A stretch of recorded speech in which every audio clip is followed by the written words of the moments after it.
ನಮಸ್ತೆ ಎಲ್ರಿಗೂ, welcome back to my channel. ಇವತ್ತು ಮಾಡ್ತಿರೋಂತಹ ರೆಸಿಪಿ ಬದನೆಕಾಯಿಂದ ಒಂದು ಗ್ರೇವಿ. ಹೇಗೆ ಮಾಡೋದು ಅಂತ ನೋಡೋಕ್ಕೂ ಮೊದಲು ನಮ್ಮ ಚಾನಲ್ನ ಸಬ್ಸ್ಕ್ರೈಬ್ ಮಾಡಿ, ಹಾಗೆ ಬೆಲ್ ಐಕನ್ನ ಕ್ಲಿಕ್ ಮಾಡಿ.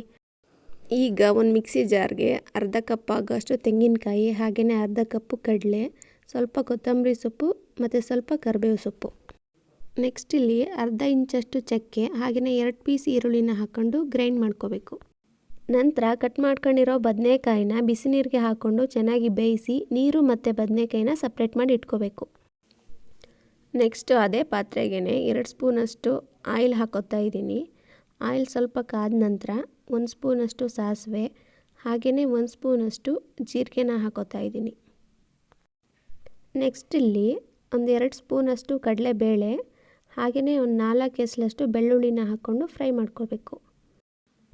ಅದಕ್ಕೇ ಇವಾಗ 3 ಒಣಗಿದ ಮೆಣಸಿನ್ಕಾಯಿ, ಹಾಗೆಯೇ 1 ಈರುಳ್ಳಿ ಜೊತೆಗೆ ಸ್ವಲ್ಪ ಕರಿಬೇವು ಸೊಪ್ಪು ಹಾಕ್ಕೊಂಡು ಫ್ರೈ ಮಾಡ್ಕೋಬೇಕು. ಸ್ವಲ್ಪ ಈರುಳ್ಳಿ ಬ್ರೌನ್ ಕಲರ್ ಆಗಲಿ ಅಲ್ಲಿವರೆಗೂ ಫ್ರೈ ಮಾಡ್ಕೋಬೇಕು. ನೋಡಿ, ಈರುಳ್ಳಿ ಫ್ರೈ ಆಗಿದೆ. ಇವಾಗ ಮೊದಲೇ ಬೇಯಿಸಿಟ್ಕೊಂಡಿರೋ ಅಂತಹ ಬದನೆಕಾಯಿಗಳನ್ನ ಹಾಕ್ಕೊಂಡು ನೀಟಾಗಿ ಒಂದು ಸಲ ಮಿಕ್ಸ್ ಮಾಡ್ಕೋಬೇಕು.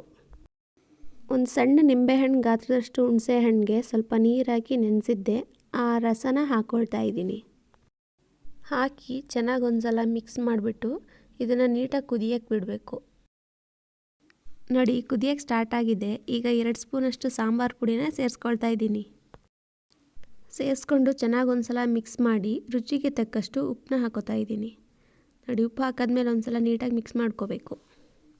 ನೆಕ್ಸ್ಟು ನಾವು ಮೊದಲೇ ರುಬ್ಬಿಟ್ಕೊಂಡಿದ್ದಂತಹ ಪೇಸ್ಟನ್ನ ಸೇರಿಸ್ಕೊಂಡು ಚೆನ್ನಾಗಿ ಒಂದು ಸಲ ಮಿಕ್ಸ್ ಮಾಡ್ಕೋಬೇಕು. ನೀಟಾಗಿ ಒಂದು ಸಲ ಮಿಕ್ಸ್ ಮಾಡಿಕೊಂಡು ನಾನಿಲ್ಲಿ ಸ್ವಲ್ಪ ನೀರನ್ನ ಸೇರಿಸ್ಕೊಳ್ತಾ ಇದ್ದೀನಿ. ಸೇರಿಸ್ಕೊಂಡು ಮಿಕ್ಸ್ ಮಾಡಾದಮೇಲೆ ನಾನೊಂದು 5 ನಿಮಿಷ ಇದನ್ನು ಕುದಿಯೋಕ್ಕೆ ಬಿಡ್ತಾ ಇದ್ದೀನಿ. ನೋಡಿ, ಚೆನ್ನಾಗಿ ಕುದೀತಾ ಇದೆ. ಗ್ರೇವಿ ಆಲ್ಮೋಸ್ಟ್ ರೆಡಿಯಾಗಿದೆ. ಕೊನೆಯಲ್ಲಿ ಸ್ವಲ್ಪ ಕೊತ್ತಂಬರಿ ಸೊಪ್ಪು ಹಾಕ್ಕೊಳ್ಳೋಣ. ನೀವು ಮನೆಯಲ್ಲಿ ಈ ರೆಸಿಪಿನ ಟ್ರೈ ಮಾಡಿ ಹೇಗೆ ಬಂತು ಅಂತ ಕಮೆಂಟ್ ಮಾಡಿ ತಿಳಿಸಿ. ಈ ಗ್ರೇವಿ ಚಪಾತಿ, ದೋಸೆ, ಇಡ್ಲಿ, ಪೂರಿ ಹಾಗೆಯೇ ಅನ್ನದ ಜೊತೆನೂ ತುಂಬ ಚೆನ್ನಾಗಿರುತ್ತೆ. ನಾನಿವತ್ತು ದೋಸೆ ಜೊತೆ ಈ ಗ್ರೇವಿನ ಮಾಡ್ಕೊಂಡಿದ್ದೀನಿ. ಟೇಸ್ಟ್ ಅಂತೂ ಸೂಪರಾಗಿತ್ತು. ನೀವು ಮನೆಯಲ್ಲಿ ಒಂದು ಸಲ ಟ್ರೈ ಮಾಡಿ. ವಿಡಿಯೋ ಇಷ್ಟ ಆದರೆ ಲೈಕ್ ಮಾಡಿ, ಹಾಗೆಯೇ ಫ್ರೆಂಡ್ಸ್ ಆ್ಯಂಡ್ ಫ್ಯಾಮಿಲಿ ಜೊತೆ ಶೇರ್ ಮಾಡಿ. ವಿಡಿಯೋ ನೋಡಿದ್ದಕ್ಕಾಗಿ ಧನ್ಯವಾದಗಳು. Thank you.